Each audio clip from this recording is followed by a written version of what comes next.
This is a download from the BBC of the World Football Phone-In, which is broadcast as part of the Up All Night programme on 5 Live from 2:30am to 4am on Saturday mornings. Here's the latest edition. So, tonight it's South America and Europe. Any questions or comments you may have on football on either continent, please. You can text us on 85058, email upallnight@bbc.co.uk. But straight away, gentlemen, Andy Brassel in Lyon and Tim Vickery in Rio. We'll kick off straight away with the phone calls, if you don't mind. Let's go to David in El Salvador. Good morning, David. Hello there, Doctor. How are you? I'm very well, sir. Good to have you with us, even though it's long distance as normal. Always good to know that you're listening wherever you are around the world, not just you, but all our listeners. So, David, kick off the phone for us then. Excellent. Well, I wanted to speak to Andy and Tim about the Argentinian international Cesar Chelito Delgado, who's just moved from Cruz Azul in Mexico to Lyon. And I wanted to ask, really, Tim often talks about how many South Americans go to Europe too early, and I'm wondering if he thinks perhaps Chelito Delgado has gone a bit too late, maybe should have gone a couple of years ago. And also, if Andy there in Lyon, if he feels that he'll actually get straight into the first team, or if he's going to have to work quite hard to get any games there. Well, as far as from the Lyon end, it's not quite a done deal yet. The fact is, at the moment, Lyon have got a lot of contacts in Brazil and have done for a number of years. They've done very well, getting players over like Juninho, Chris, who've been hugely successful, and to a lesser extent, of course, Fred. But Fred is a player they're trying to sell at the moment. They've got three attackers for one place.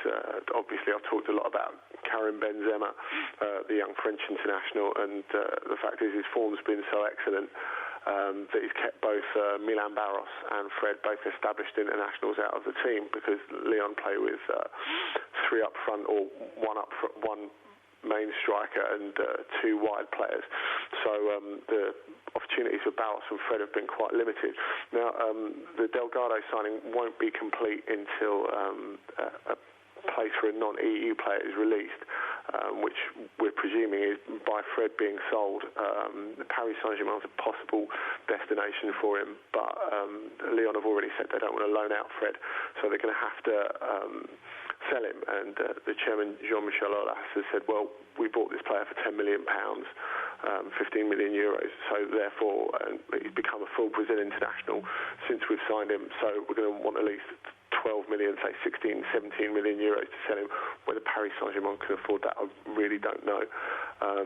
When and if Delgado actually arrives, I think he'll be eased slowly into the team. There's a thought he might be used in a sort of attacking midfield role to sort of take some of the burden off Juninho. Juninho is nearly 33 and he's still in terrific form, but he can't really be expected to play 60 matches a season, and also to play up front as he has done sometimes, to take some of the pressure off Benzema, who of course has still only just turned 20. So as for his form, I've not seen that much of him. I've seen a bit of him for the Argentina national team, so I'm going to turf it over to Tim at this point. Well, I'm a huge fan. In fact, I have high expectations of him that haven't really been met yet. I think, and he sees himself as an out-and-out winger who can do a lot more, who can cut inside, but he's just a magnificent crosser of the ball. One of the best crosses of the ball, I think, around. Came up with Rosario Central and really made Luciano Figueroa. When Figueroa, the centre-forward, went to Birmingham way too soon, he went because Delgado was just putting the ball on a plate for him four times a game with his terrific crossing. It was a strange move to go up to Mexican football, Cruz Azul, when the gates of Europe you would have thought would have been open to him. And he is a little bit of a one-off. I think he's gone a little bit off the rails with Cruz Azul. It'll be interesting to see if the move does go through, how he responds to the discipline of European football. But at the age of 26 now, you would expect him to have ironed some of the kinks out of his personality, and I really believe in his talent. I think he's a terrific player, and if I don't know a lot about Benzema, who Andy raves about, but if he's good in the air, then there aren't too many better supply lines around, I think, than Cesar Delgado with his crossing. David?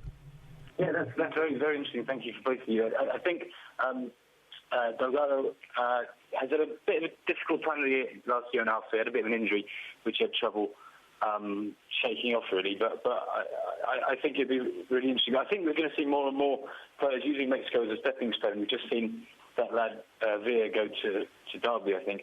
But I don't know if maybe he should have gone to Europe a couple of years ago, Tim. I don't know if you think maybe that. I thought it was I didn't see the necessity of him jumping to the move with Cruz Azul. Again, it was one of those things where Rosario Central, his club in Argentina, didn't own him anymore. It was one of those, you get these deals all over South America where the club's in financial problems. What do? You just sell the registrations of your best players to an investment consortium, and they'd sold Delgado, Figueroa, and a big centre-back called Daniel Diaz, who's in Spain with Getafe. So all of them ended up. Figueroa went to Birmingham, Diaz and Delgado went to Mexico because the investment consortium is just looking for the quickest return on its money. It's not necessarily thinking about building a career. So from the point of view of Delgado's career, I'm not sure that he needed to go to Mexico. I think he could have gone to Europe earlier, but he's taking the long and winding route, the scenic route. For someone with a slightly ill-disciplined personality, it might work out in his best interest in the long run. Brilliant. Thank you very much, both of you. David, excellent to have you with us. Keep the calls coming in, please. Andy, you've had a text message from a fan, I think, from Kev. He says, please ask Andy to give a fuller answer next time. Yes, we haven't got all night. Question, though, West Brom, this one I like. West Brom are considered the Arsenal of the Championship. Waiting for some applause there. Are there any players who would fit into their passing style who could also mix it in the Championship, Andy? Well, I think there possibly are, because if you look across, I was thinking of France. I've always said how Ligue 1 and to a lesser extent Ligue 2 are very, very good breeding grounds for the Premiership, just because I think after the Premiership is the most physical league, and you've got a lot of players who arrive in England like Essien, like Malouda, like Drogba, who are pretty much ready to go straight away because they're used to that sort of defensive physical style, or hard defending physical style. So I mean, there are always players being linked with moves across, and of course the fact is the money gradually dripping down from the Premiership with parachute payments to the top clubs in the Championship means that there are players ready to go. I think I saw Mikel Pagis, who's very experienced and very, very good striker at Rennes at the moment, who was recently linked with a move to Charlton, which is saying something to come across and drop a division, because of course the money's better. But yeah, there are players about who could do it, and I suspect that will happen more and more. They'll go from dropping, players will come across from France, and not even just to lower teams in the Premiership, but also top teams in the Championship too. Let's go to Charlie in Birmingham. Good morning, Charlie. Good morning. How are you doing? Very well, thanks very much. You've got a couple of questions about Pelé. I have indeed, yeah. I was watching a DVD over the holidays with my mates, and a couple of questions arose. It was a Pelé, Boys from Brazil it was called. Pelé was in it scoring some amazing goals, and one of my mates said that a lot of his goals that he scored for Santos that were recorded by the TV company over there were taped over with soap operas and things, which, I mean, I thought was a terrible way to treat their sort of biggest national hero. I don't know if Tim knows more about that. And another one... a lot of them, Charlie, got lost in a fire. Oh, right. And including one of the goals that he rates as the absolute greatest goal of his career, when he kind of dribbled past an entire side. So there is a DVD about Pelé. I think the English translation is probably The Eternal Pelé, yeah. And they had to recreate that goal because the TV image was lost in a fire or something. So they kind of recreated it using computer graphics and so on. Is that the one where there's a statue of him sort of slightly around? That's right, yeah, that's the one, yeah. Fantastic. My other question is, he wasn't allowed to come to Europe, was he, because the president wouldn't let him? Do you know more about that? Well, yeah, he was declared non-negotiable. Right. I think that if he'd have tested that, I think that he would have been able to have moved to Europe if he wanted. Yeah. So I think the power of decision was his, and certainly he had offers. He had offers all through his career, but he was doing very nicely at Santos, and Santos paid him a lot of money. In some time, when you look at, and Santos is a relatively small club. It's a remarkable history, Santos, because they were a great club. Just before he had the fortune to join Santos when they were already a terrific team. So he went into a really good team with some fantastic, real legends of the game around him. But it's a relatively small place. It's a little bit like when Santos in the state of Sao Paulo, taking on, say, the likes of Corinthians, is a little bit like Brighton taking on and beating Arsenal. It's remarkable that a club from a relatively small beach town, it's a nice little town, Santos, could consistently outdo Corinthians. Got a city there of 20 million behind them. And the Santos Stadium, it's a pokey little thing, It's like it can fit maybe 25,000, but only just. It's a really pokey little stadium. Yeah. And when they had really, really big games, they'd often come to Rio to play in the Maracanã, because on Santos they were so good they could get support anywhere in Brazil. People would flock to see them, and they could fill the Maracanã Stadium, which in those days used to hold well more than 100,000. And as I say, their home stadium, you can just about fit 20-25 in there. Yeah. I've got something else to ask you as well, Tim, if that's all right. Do you think Brazil will be ready for the World Cup? Well, it's not a lot of time, 2014. I saw that the sports minister recently saying that he agrees it's not a lot of time. So I think it will be ready for the World Cup. I think perhaps the question becomes what kind of World Cup. I'm sure that the tournament will be a success. It'll be a terrific World Cup enjoyed by the people here, by the hundreds of thousands of tourists, and by TV audiences all around the world. My doubts or my questions are in terms of the legacy. Will it be the best possible legacy for Brazilian football, the Brazilian supporters, Brazilian society in general?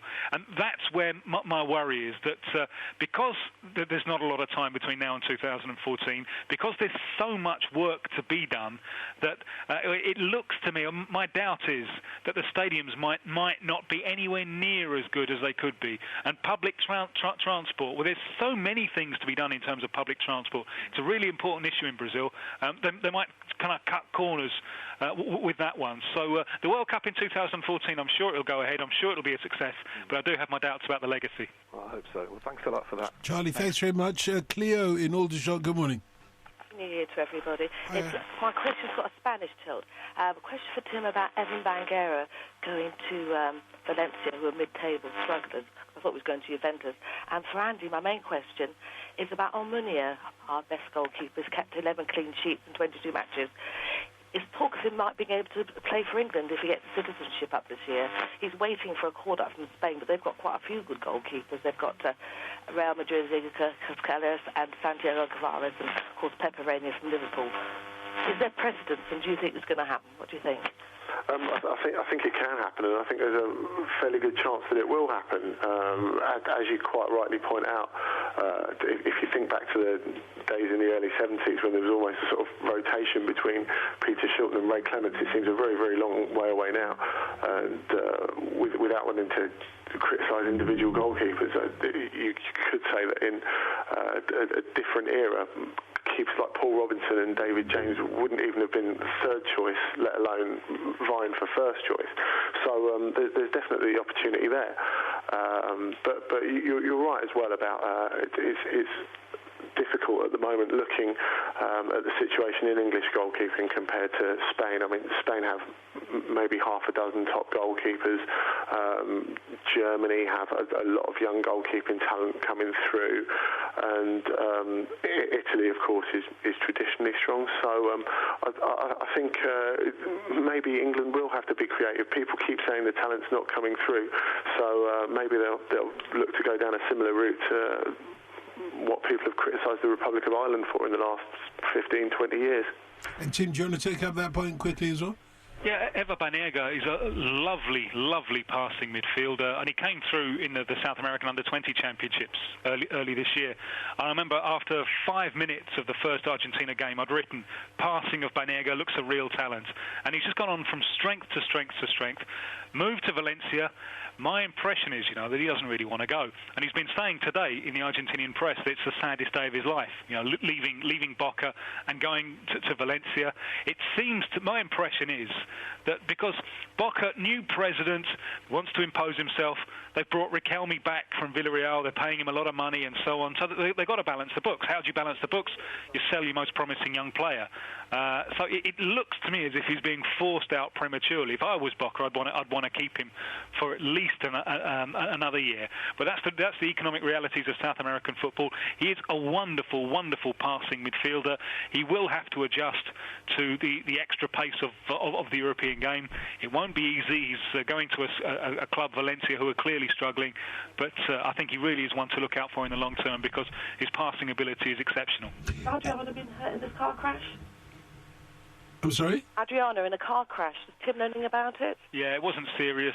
Oh. Adriano is the big striker, obviously, who's just been loaned back to Brazilian football. He'll spend the next 6 months with São Paulo because he's been suffering from all kinds of personal problems, and he confesses a big problem with alcohol. The loss of his father and so on, it's really affected him. But I'm afraid he hasn't covered himself in glory in his first weeks back in Brazil because he was seen out in a town in Rio a couple of nights with a can in his hand, and then he was involved in a car smash. It really is time for him to knuckle down. No one was injured in the car crash, so nothing to worry about there from a point of view of the physical integrity of anyone. But obviously, still something to worry about from the point of view of Adriano's head and where he finds himself at the moment. Cleo, thanks for the call. Anne in Yorkshire, good morning. Good morning, Doctor. Hi, good to have you with us. Thank you. A Happy New Year to all of you and all the listeners. It's a question, really, for Tim. I'm usually asking about North America, but this time it's South America. I'm wondering if you can help me. According to our local paper, my team, Leeds United, are in negotiations over long-term connections with San Lorenzo in Argentina. I wondered if Tim knows anything about the club, what sort of area they're playing, is it hot, cold, and a couple of players there who are probably coming over to have some trials with us. An international called Jonathan Bottinelli and an under-20 international called Nicolas Bianchi. Help! Can you help me out? Well, San Lorenzo are one of the big traditional teams of South American football, of Argentinian football anyway. They're from the capital, Buenos Aires, which has a climate which is very hot at this time of the year, but is absolutely freezing in July. I remember when Ozzy Ardiles and Ricardo Villa came over to join Tottenham in '78, and lots of people in English football were saying, it'll be too cold for them, they'll be home by Christmas. You walk through Buenos Aires in July, it's like walking in a fridge. Although there will be a temperature shock coming over because it's high summer in Buenos Aires at the moment and it's really hot, low temperatures aren't really a problem because it's something that they're used to. But Argentina holds 2 championships a year, and San Lorenzo were champions in the first of those championships last year. So it's a big traditional club. The 2 players, well, Jonathan Bottinelli is a left-footed defender, either left-back or centre-back. Has played once for Argentina, but in solely a team picked from home-based players, so not really the full Argentina team. I don't rate him particularly highly at the highest level, but for a club like Leeds trying to come back, well, maybe he can do a job if this does indeed go through. The other one, a defender, Bianchi Arce, is a player who I thought San Lorenzo were trying to offload. So maybe they don't think that highly of him. I'll be interested to see if anything really does come through with this, because I'm interested to see exactly what both sides of the deal are going to get out of it, what Leeds are going to get out of it, what San Lorenzo are going to get out of it. So now, Anne, you are appointed our correspondent on this link-up between Leeds and San Lorenzo, and we'll expect regular updates. A question for you, a real question for you this time, Andy. Adam asked if there are any decent right-backs around that Villa could sign now that Porto have put a 22 million price tag on Bosinga. Yeah, I never really saw that as a goer, Bosinga going there. I know he's been linked more recently with Manchester United, and he's one of the right-backs in Europe. He's an outstanding player. I think maybe if we're looking on a bit, there are other right-backs, because Celtic have been trying to find most of them. They've ended up with Andreas Hinkle from Sevilla just today.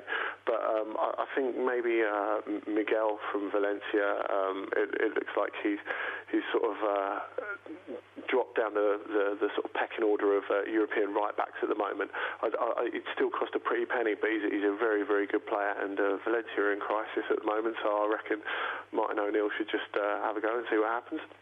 And just in reply to Anne, who called up earlier, they've just had some more information about San Lorenzo. Apparently they will offload the two players, Bottinelli and Bianchi, to Leeds as part of their pre-season, with an option to sign or loan afterwards. As San Lorenzo themselves have a fine pedigree in Argentina, as Tim said, qualified for the 2008 Copa Libertadores, the South American equivalent of the Champions League, but their season does not kick off until 10th of February, so both sides benefit. That's Leeds for scouting and San Lorenzo as their players get extra fitness. Just a quick question for you by text, if you will, Tim. And this one is from Teza in South London, who asks, what's happened to the two players who were dubbed the new Bebeto, Nilmar and Dagoberto? And do fans in Brazil care no more for state championships? I'll take the state championship. Brazil is divided into 27 states. And the state championship is the history of the Brazilian game. We only had a really fully national championship from 1971 onwards, so that the history of the game in Brazil is the state championships. And then for years and years, the year was divided into two: the state championship in the first half of the year, the national championship in the second. And there is a huge problem with the state championship. It loses a fortune, and unless you're, and the quality of the competitions is not very good, really. And take a state like one of the main states, Minas Gerais. There are two clubs there now, maybe three with the rise of Ipatinga, but there's basically Cruzeiro and Atlético Mineiro, and then lots and lots of tiny little clubs. For me, it's something which is totally outdated. However, this is an argument that I get in all the time. Lots of Brazilian fans feel very passionate about the state championships and like to retain them. I think the state championship is the thing that kills the Brazilian calendar, and Brazilian football won't achieve its potential until it does away with them. Retains state championships for women's football or for junior football, and just goes fully national. But that's a debate which will go on and on and on for years. There are lots of political interests at stake as well. The two players mentioned, Nilmar he's had a really, really horrible run with injuries. And is just about to come back now with Internacional of Porto Alegre, his first club, and this is an important year for him. Dagoberto also has had a very, very bad run with injuries. These are two very frail strikers, and they've suffered for it. Dagoberto also had a bad run with injuries. Now at São Paulo, which is Brazil's best club, so he's got all the structure behind him to explode. Of the two, I rate Nilmar much higher than Dagoberto. Let's go back to the calls on 0500 909 693. Darren in Shoreditch, good morning. Hi. Hiya. My question is, do you know where Afonso Alves will be going in transfer window? Afonso Alves? I think even though he, of course, famously broke the record for most goals scored in one game in Holland this season by scoring 7 in a single game, he's not scored that many more. He's very, very consistent last season. His first in one of the major European leagues. He'd, of course, come across from Sweden, and Middlesbrough were linked in the summer, and Manchester City, but he's had a few suspensions and a few injuries, and he's not quite hit the form of last season when he was scoring at the sort of rate that the likes of Ronaldo did for PSV Eindhoven when he was over in Holland. So it's possible he could move. It's possible he could be bought for a bit cheaper than he was last summer, but I wouldn't bet on it. Darren, is that cool for you? I was going to say, have you heard that he's joined, I think it's AZ Alkmaar for 18 million? Is that right? Yeah. Oh, that slipped under my radar there, clearly.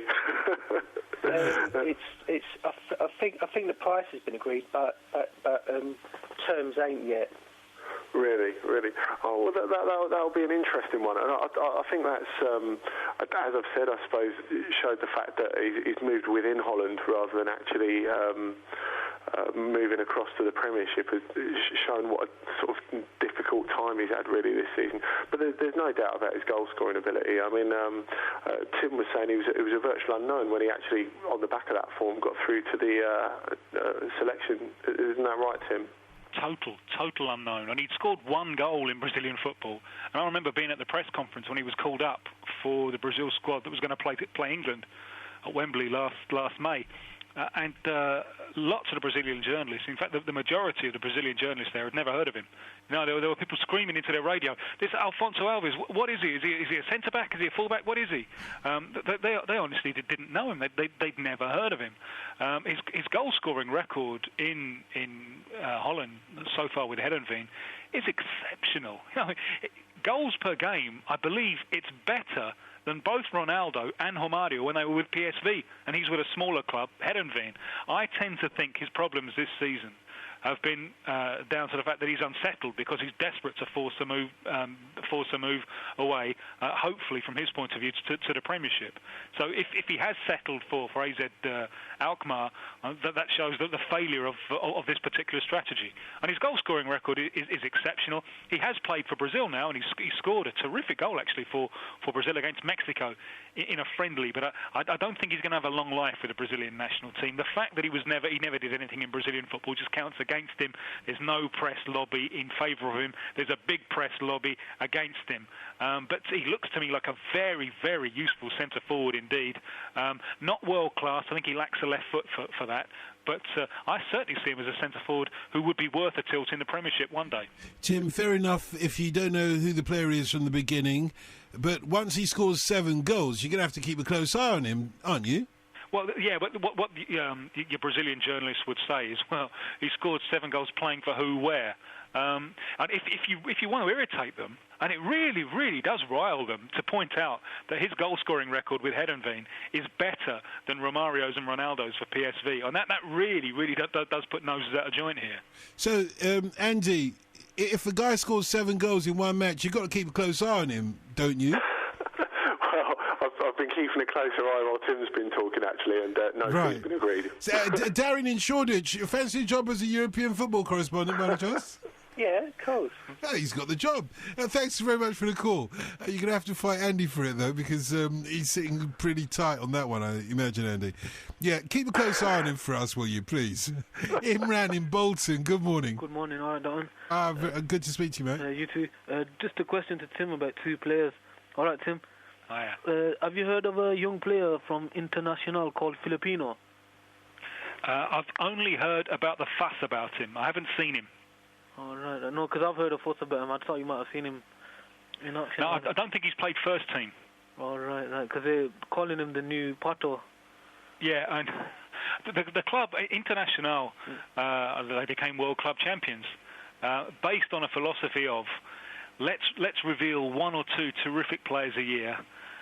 Let's bring some back from Europe who can still be useful, and let's fill up the rest of the team with kind of ordinary players who can do a job for us. And that's the strategy that got them. That even got them to beat Barcelona. So it's working wonderfully well for them. So they've probably got interest themselves in bigging up this player, Filipino. But I haven't seen him yet. I don't think he's played first team. And the other player, I've seen him last season as well. This player, and he impressed me. And I wanted to ask you about him for a long time, but I've not no chance. And he's getting a lot of rave reviews now. You know, he plays in Spain. Argentinian defender Azcue Garay. Oh, I think he's terrific. Ezequiel Garay, I think he's a really, really good defender. Giant defender who spreads confidence through the defensive line and also scores a lot of goals. He's got a raking shot. He bangs in penalties and free kicks. Scored against Real Madrid last season. That's right. Yeah, he scored. Well, that I thought was a terrific game for anyone who was watching him, because he gave away the goal against Real Madrid. It was his defensive blunder. He was caught in possession, and he gave away the goal that put Real Madrid 1-0 up. And he had the character to step up to the plate, bang in 2 penalties and win that game. And if you look at Santander's defensive record, it's one of the best in Spanish football. Yeah, it is. And he's the cornerstone of that. Now, Santander is, as Andy knows far better than I do, it's a relatively small club in Spain, doing very well over the last couple of seasons, I think because, in large part, because of the presence of Garay in defence. I think he's a defender with a huge future, and he deserves a bigger stage. Oh, all right. Thanks. Yeah, Imran, thanks a lot for the call. Just quick. Oh, gosh, I've got some breaking news here. Apparently, it's an exclusive from Jim. Beckham will play for Charlton next month. There you go. John in Newcastle says, can either of these guys, that's you two guys, recommend a creative midfielder for Newcastle? Apparently, the combination of Nicky Butt and Joey Barton isn't really inspiring, isn't really happening, that should be. Well, certainly at the moment they look to be shipping out a creative midfielder because Monaco are closing in on Emre at the moment. So it's difficult because Emre always seems to be a player with a huge amount of talent who needs protection from the likes of Nicky Butt to sort of flourish in the competitiveness of the Premiership. But I'm going to say again, recommend a target that's probably a bit too high for them, and say maybe they could go for David Silva of Valencia. I'm saying everyone should scavenge on Valencia at the moment because they really are in a lot of trouble, as Tim touched on earlier when he was talking about the Banega signing. So yeah, what the hell, go for it. And from your side, Tim? Well, as I always say, it's a step up, to get someone from South American club football into the Premiership with a club with the pressures of Newcastle. There's a lovely playmaker from Chile who plays his club football in Brazil with Palmeiras. His name is Valdivia, Jorge Valdivia. He's known as El Mago, the wizard. And he's a really, really terrific player. Whether he could cope with the physicality of the Premiership, I'm not too sure. But I'd love to see him have a chance. I remember him watching him for Chile's under-23s a few years ago. Run little rings around Brazil and Argentina. So they were obviously the hardest games for Chile, Brazil and Argentina, and those were the 2 games that he played best, which I think is always a good sign. He's a really talented player, a lovely player to watch, so why not have a dart with him? Hiral in Uxbridge, good morning. Good morning, everybody. Hi. Morning. So it's not the African Nations Cup already, is it? Oh, we're getting closer, that time is ticking by, and we're almost on, that date is almost upon us. Hopefully Josemi's return is imminent.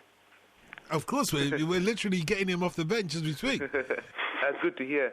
Yeah, I just thought I might chuck in a couple more options for that Newcastle creative midfield role, of course.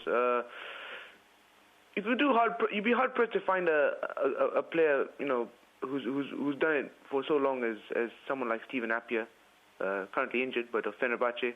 And of course, Pascal Feinduno, the Guinean of Saint Etienne. I knew Feinduno's name was coming there. Yeah. I think he's finding it. Perhaps he's sort of becoming a bit stale at Saint Etienne, and I think a move should have been on the cards for him, maybe at the start of the season.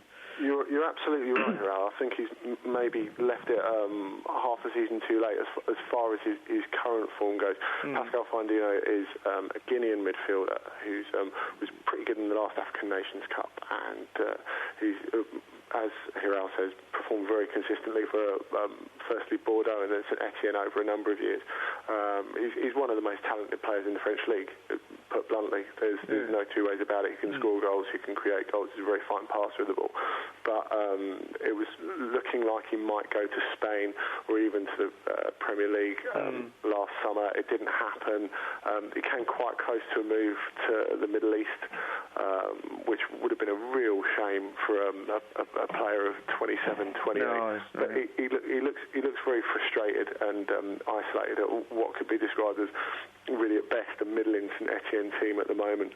So I think he'd definitely be worth a dart during the transfer window, and a change really would make a difference for him after the African Nations Cup. Yeah. And if you're going to go for a little bit of a gamble, see if you can prize Lukman Haruna off Monaco, because that boy could be a superstar. But okay, that's something for another day. I think possibly one to move on from Monaco ahead of that would be Jeremy Menez, who's obviously been lumbered with a tiresome label of the New Zealand.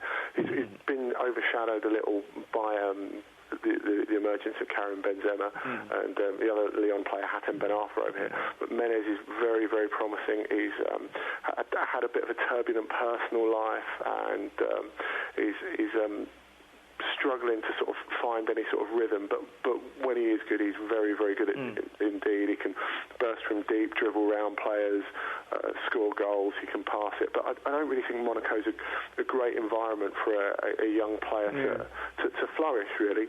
I think there's too much money, it's too much of a comfortable lifestyle, and there's very little expectation at the moment because the team are in mid-table going absolutely nowhere. But Jeremy Menez, there's a player for the future, definitely, only 20, and if he gets to the right club, he could really be something. Well, I mean, that point I had was, as Dot mentioned, the great exodus is upon us now, and all the African players, from around Europe will be moving off to play in the Nation Cup in Ghana. And I just wonder what you made of this interesting theory which was put forward by Arsene Wenger, among other people, that this exodus will ultimately weigh heavily on African players' careers in the future at European clubs. And I found this a little strange because, as Jurasimi has always pointed out, the African Nations Cup predates the European Cup, and it's an older tournament, has a great history, and it's something of an African pride issue that it's not being changed to sort of correspond with the European season. But at the same time, even though the format hasn't changed, if you look through the 90s and the 2000s, the number of African players playing in Europe has nothing but increased in almost exponentially, and it continues to seem to do so. So I wonder whether such an argument really has any sway, because it would appear that despite the fact that the African Nations Cup is played every 2 years and it's played at a time which is not particularly useful for clubs in Europe, that doesn't stop the likes of Arsene Wenger, Harry Redknapp and co. Looking to African players to try and achieve the success they desire. Of course, I mean you've hit the nail right on the head there, and I think it's shown by not only how much it will affect the Premier League, but if you go further and further up the clubs, probably Manchester United and Liverpool are the only two really big clubs who won't be greatly affected by the absence of players in the African Nations Cup, and I think especially to generalise, especially West Africa is a region which produces a lot of very, very physically strong players. If we think of the likes of Essien, Kolo Touré, Drogba, to name but a few, they're all really physically strong players who are very cut out for the Premiership. So I can't really see that stopping in the near future. And I think we have to say fair play that the African Nations Cup should stay where it always has been, and teams will always find a way of getting on with it, and they have the transfer window to work with. I don't think any of these teams who are losing players have tiny squads or tiny budgets, because no one in the Premier League has a tiny budget, and clubs in France who have traditionally had a higher percentage of African players have coped with it for years. So I think it will just carry on. I don't think it will hinder the development of African players' careers at all. And talking of our African football correspondent, Hiral, Durasimi Thomas, as you mentioned already a couple of times, hopefully he'll have recovered from his long-term injury to be back in the squad for the African Nations Cup. But we have had a text message, and this text message incidentally came in about an hour ago, so long before you came on the line. It's from Adewale in Walsall, who says, look, if you can't get Durasimi, at least then try and get your regular contributor Hiral. Your regular contributor Hiral? At least he knows a lot about African football, I guess. He's very kind. So can we sign you up for the African Nations Cup? Because the boss is in tonight, actually. Oh, so I tell you what, I'm there. we may as well sign terms whilst he's here, because he's got a big fat wallet. Sounds good. Sounds real good. It's a deal. So stay on the line, Hiral, so somebody can take your details, yeah? And we'll get you on during the African Nations Cup. You know your stuff, and always a pleasure. Thank you. My pleasure. 0500 909 693 is our number, and it really is just that easy to be one of our correspondents on the World Football Phone-In. I don't know if anybody's going to be able to shift Tim Vickery off his mantle, though. Anyway, let's go to our next caller, Shio in Hackney. Good morning. Hi, good morning, Dalton. Hi, good morning to you, sir. I have a two-pronged question. First of all, I would like to ask Tim what about Romario's quest to score all those goals?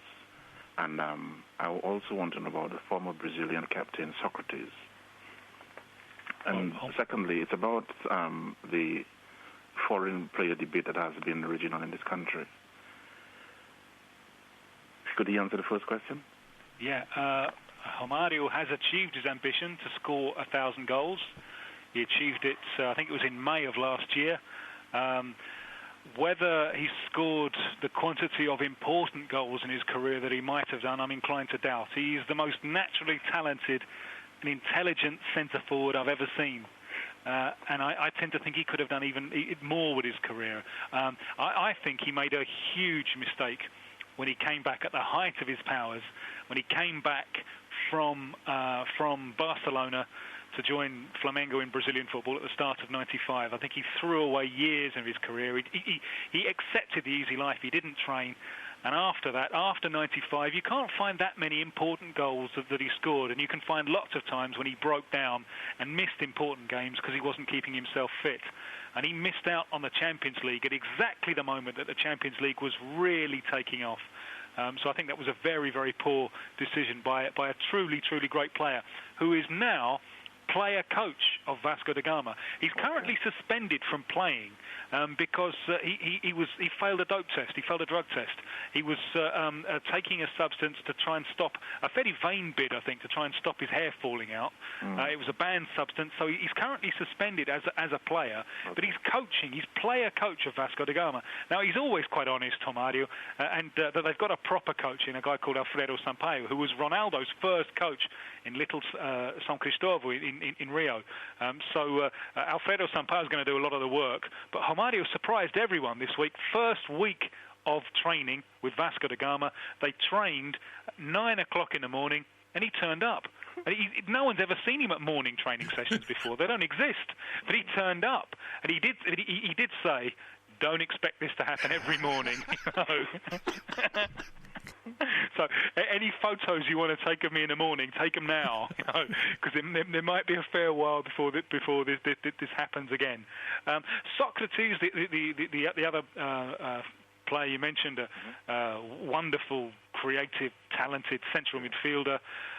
Socrates is a pundit now, writes a very good column in a magazine, and is a very, very intelligent man, has bulked up a lot, and they used to call him Magrão, which means big, thin one. No one would call him thin anymore. He's really bulked up over the years, and perhaps as a fondness for whiskey that is a little bit exaggerated, but he's still a voice that when he speaks, people listen, because he's always got an intelligent and an interesting point of view to put forward. Let's just go through some quick emails, if you will, gentlemen. I'm a big Real Madrid fan, says Michael in London Fields, who also said, Hala los blancos, which I suppose means up the whites. When Robinho came to Madrid, you said you thought he was too slight to play in Europe. I presume that's you, Tim. I think he's now really coming good, and I believe he'll be the best player on the planet one day. Has he done enough to change your mind? You first, then, Tim. Well, I think he's twisting my words a little bit there. What I said was he will struggle physically, and he is a player who I see having fantastic moments, but he's not going to win matches overnight. And I think, to be honest, I think I've been proved right. That's been part of the problem that he's had betting in.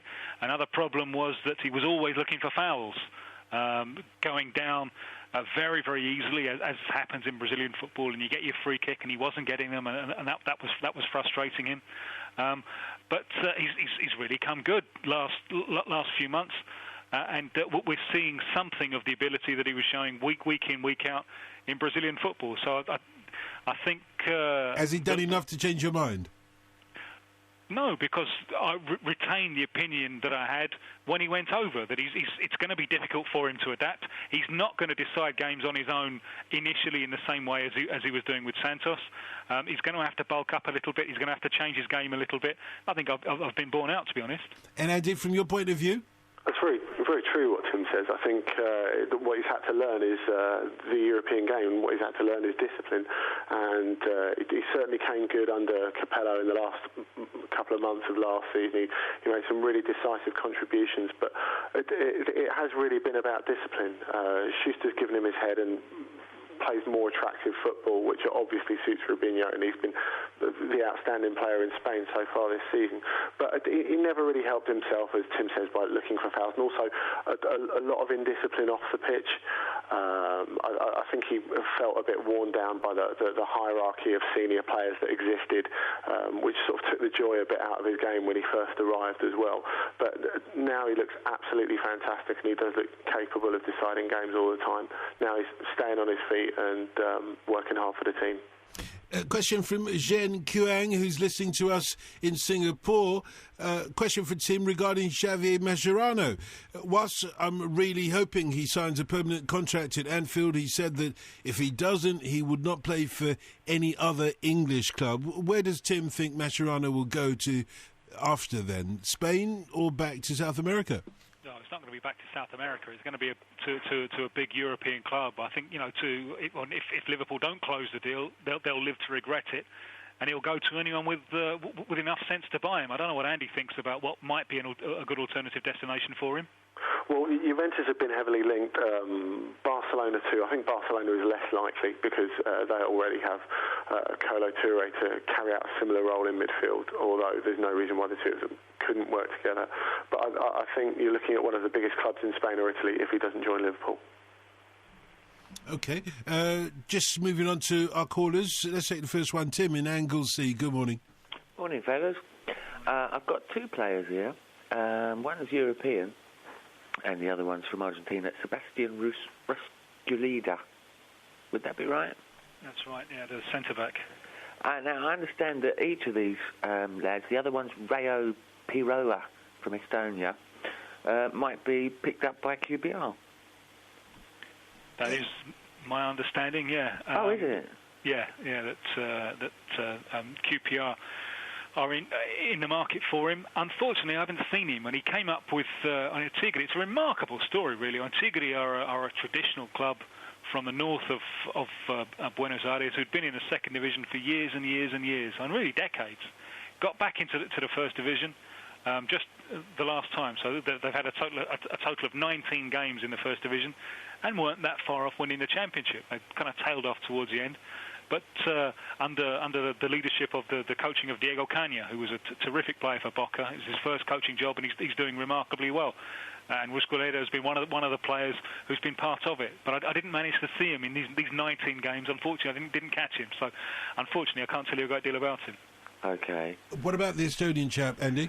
I've not seen much of him play, but I gather he's been having a trial there.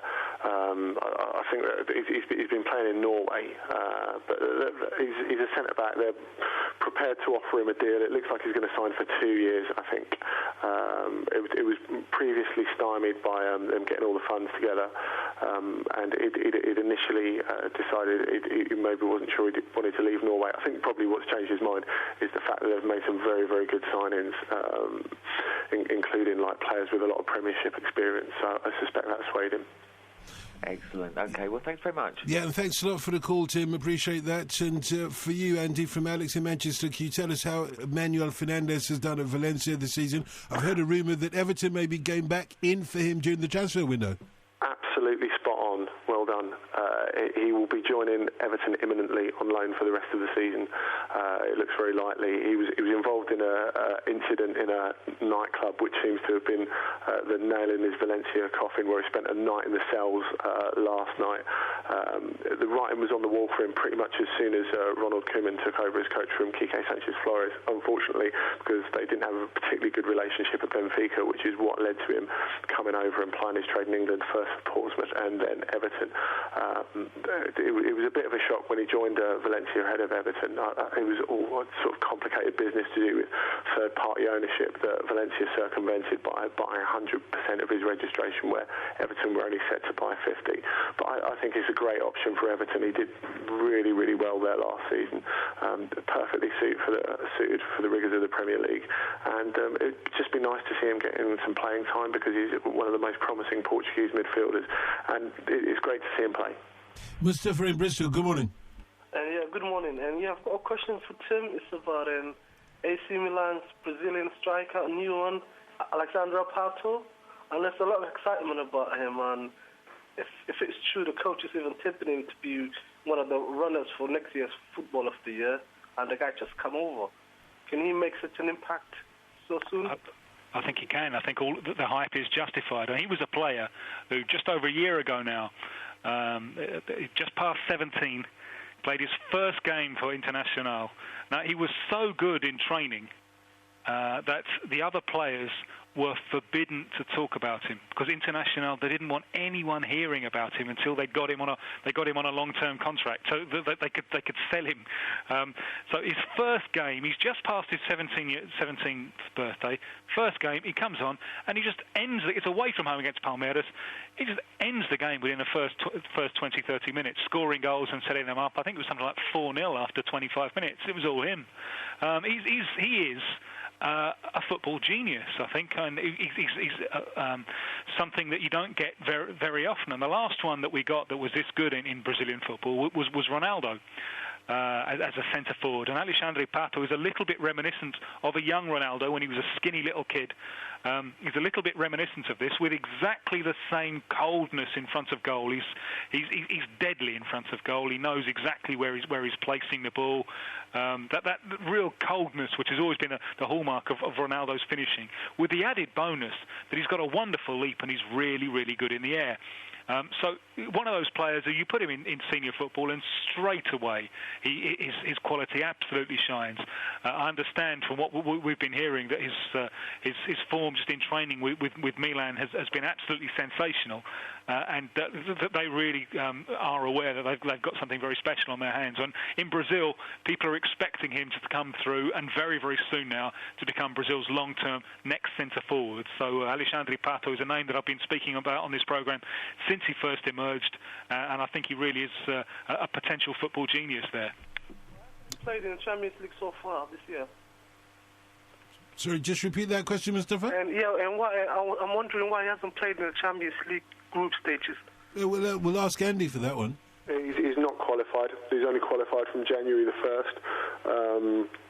So they didn't get him down in time for the Champions League group stages. For age reasons, he was forbidden to play in Serie A. So they've been dying to let him off the leash, and as soon as Serie A restarts, they'll be able to. And I imagine they will have him registered for the second half of the Champions League, which of course starts in mid-February. Oh, I'm an Arsenal fan. You worried me, Tim, but I think we'll be all right against Milan. Thanks for the answers. Yeah, thanks for the comments, Mustafa. And just one more for you, Andy. Sam in London asked, can you tell me about the two young Udinese centre-backs, Zapata and Felipe? I can a little bit. Udinese have been doing pretty well this season, I mean they've got a lot of players worth watching. I'm not too familiar with the players individually, but all I can say is they must be doing a good job if they can hold it down in such an attacking team. It's pretty reminiscent of Newcastle in the late 90s. So I'll endeavour to find out a bit more about them. And I'll take it on, Annie. They're both South American. And Zapata is a young Colombian centre-back. And Udinese specialise in just hoovering up South American talent by the absolute bucket load. And they've ruined lots of careers, to be honest, because they buy far more players than they need.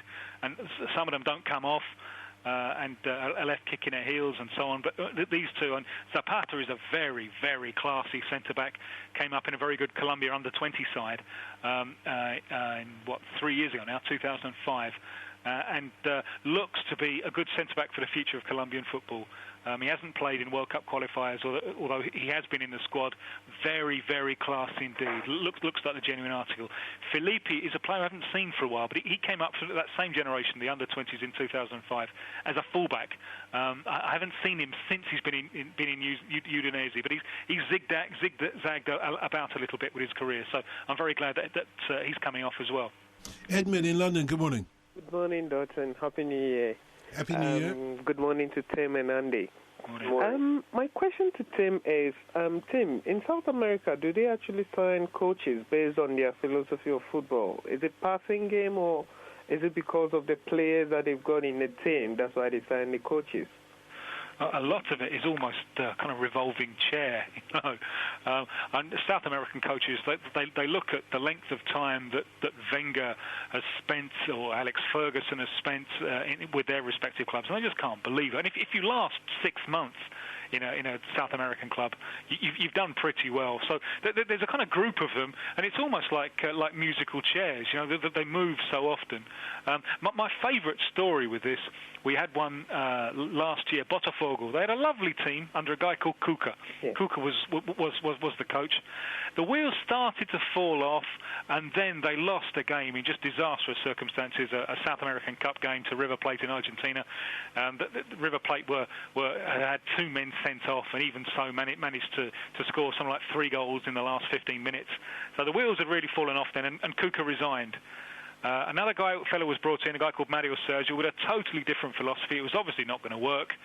3 defeats later, Cuca is back as the new coach of Botafogo. So he resigned. 9 days later, he's appointed to the very job that he's just resigned from.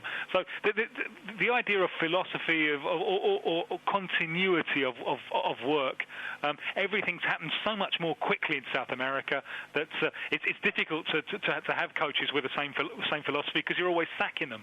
Right. My second question is based on recruitment of players into the sites. How is the scouting system over there? Do they actually see the player and all of a sudden they know this guy is going to be a hit and they just basically recruit him into the team, or is it based on a long monitoring system? Yeah, the youth development work is pretty good. They have a lot of natural talent to look at.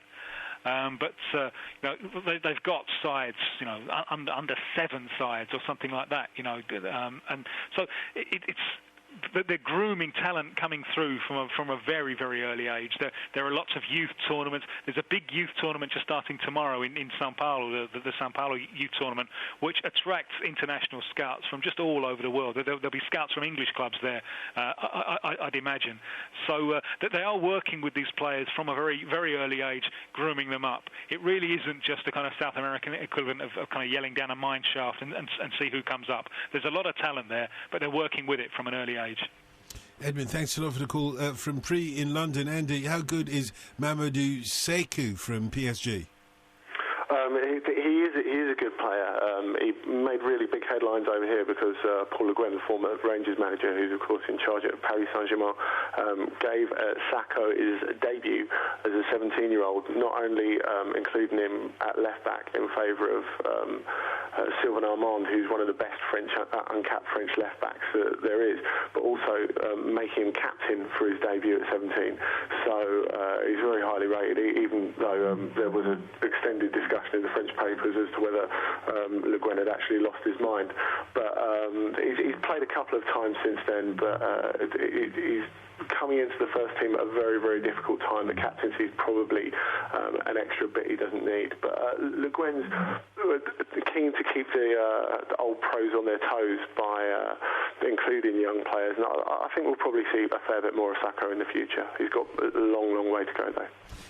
Tim, we've had loads, we've been totally inundated with texts and emails about Emmanuel Villa going to Derby. This is the best of them, because you were talking about Futsal a couple of weeks back, and Roscoe remembers. He says he missed the answer of your comments on Futsal, but should our youth players be playing Futsal, and is Derby's new Argentine Emi Villa a Futsaler? No, I don't believe that he came up that way. Should our young players be playing futsal? Well, I certainly think that they should be playing small-sided games with lots of contacts with the ball. Just remind us what futsal is. Futsal is indoor football, small-sided. It's a different ball, which and some coaches, full-size coaches, don't like that. They think you should always be working with a regulation-size ball. It's very, very big in South America, especially in Brazil. Mainly, I think, because the urban spaces have either been eaten up or got very violent. So, you know, you get the kids in a safe indoor space. I think it's terrific for short, restricted space skills, 1-against-1 skills. I know that Micah Richards of Manchester City has played it, and it's part of his formation. Personally, I don't think it necessarily has to be futsal, but I'm not a coach or a youth development specialist. But so I'll say this rather tentatively, but I do think that there's a lot of space for reduced size games, giving you more contact with the ball, and that came from a question of someone complaining quite rightly about kids playing on full-size pitches. Kids of 7 or 8 or something like that playing on absolute full-size pitches, which is clearly a nonsense. It kind of privileges the one who's physically developed prematurely, who can kick the ball furthest. So I think that there is certainly a space for reduced space, reduced size football. Emmanuel Vija of Derby County. He's a player I haven't seen for the last couple of years since he's been in Mexican football, but I saw a fair bit of him while he was with Rosario Central in Argentina. I think he's an interesting striker who can give you the two profiles. He can play penalty area, but he's also quite quick and can operate. I've seen him operate for Rosario Central wide right, and I think that might be his best position for Derby, off a bigger striker. And he's fairly small. He's not 6 foot. So the hurly-burly of the penalty area, that might not be for him in the Premiership. It might do him better to work from wider spaces. Reminds me a little bit of, if you know your European football, there's an Argentinian striker doing very well for Porto, Lisandro Lopez, who's a similar kind of build and a similar kind of profile, can work the penalty area, but also very, very good in the wide spaces. I don't rate Vija quite as highly as Lisandro Lopez. He does face that big step up. It's an interesting signing. His nickname is Tito, but despite that, I don't think he's going to marshal Derby County out of the relegation zone. Mark in Slough, good morning. Dalton. Hello, Tim and Andy. Happy New Year. A question for Tim, please, and for Andy, but for Tim, the FA Cup in England, as you probably know, starts tomorrow. Is there an FA Cup in Brazil and Argentina, and is it taken seriously? There's a Brazilian Cup. There's been it now for the last 15 or 20 years, which unfortunately is home and away, which kind of defeats the purpose of me for a cup competition. I love that one-legged thing. But it is now taken seriously because it's the easiest route to qualify for the Libertadores, South America's Champions League. Do non-league teams enter it, Tim? No. Lower league teams? No. There are lower league teams, yeah. It's a certain number of teams per state who go in for it. There's a cup competition in Venezuela, there's a cup competition in Peru, but it's not quite as important as the FA Cup. Yeah. To be honest, I don't think they really understand. And I remember the time when it was the only club game that was live. And you remember the days when, the TV coverage, the game's 3 o'clock, the TV coverage used to start at something like 8. There was like, it's a knockout. One of my mates was once in the Fulham team for the It's a Knockout thing of the FA Cup final of 1975. So that kind of magic thing of the cup, which some people say is being lost in England. I don't know. I'm not close enough to say. But they've never really had that kind of magic of the cup as it exists in England with the FA Cup. Oh, thank you, Tim. Andy, I've watched quite a lot of Inter Milan this season. For me, I would say they're probably the best team in Europe. Would you they're playing Liverpool next in the Champions League. Who would you make favourites for that tie? I think Liverpool have got their hands full, and I think it's easy to criticise Serie A in the aftermath of all the Calciopoli stuff, but Inter have developed a very, very strong and a very, very effective side. I suppose a good comparison for people who don't watch Serie A that much would be Chelsea. Certainly Chelsea of the first 2 seasons of Mourinho's reign. They have got some outstanding individuals. I'm thinking particularly of Dejan Stankovic and Zlatan Ibrahimovic, who is surely one of the best strikers in the world at the moment. But they're very, very hard to beat, and they're very ruthless as well. So I think they're a favourite, probably not just for the tie, but for the cup as a whole. They've got to be one of the 2 or 3 favoured teams, and they've got such a huge squad as well. And of course, they won't have the pressure of the league so much because, really, to be honest, they're so comfortable that they'll probably be able to rest players at the right time. So if they get past this tie with Liverpool, which I think you can't underestimate Liverpool, of course, are very, very accomplished in the Champions League and been one of the best teams in Europe over the last 3 or 4 years. But I do think Inter have got to be the favourites, and I think they can go a very, very long way in this season's competition. Good morning, Andy. I think Ajax's young left-back, Erby Emmanuelson, has a big future ahead. I'd really like to see him go to Liverpool. Do you rate him? He's a very good player, yeah. He's got a lot of experience already, even though he's 21. He's played for the full Holland national team. He's athletic, he's composed on the ball. Tottenham have been looking at him very, very closely. Although I think the person who's written in makes a very good point, because I think Liverpool could do with another left-back too. That's from Ali in Kent. And from Steve in London, could you tell me about Ronaldinho's current status at Barcelona, and if I could dream about him coming to Spurs? It's possible, I suppose. Anything's possible in the January transfer window, but he's not going anywhere this month, that's for sure. He's currently injured and he won't play tomorrow. But before Christmas, there were good signs of him getting back towards his best form and taking an important place once again in the Barcelona team.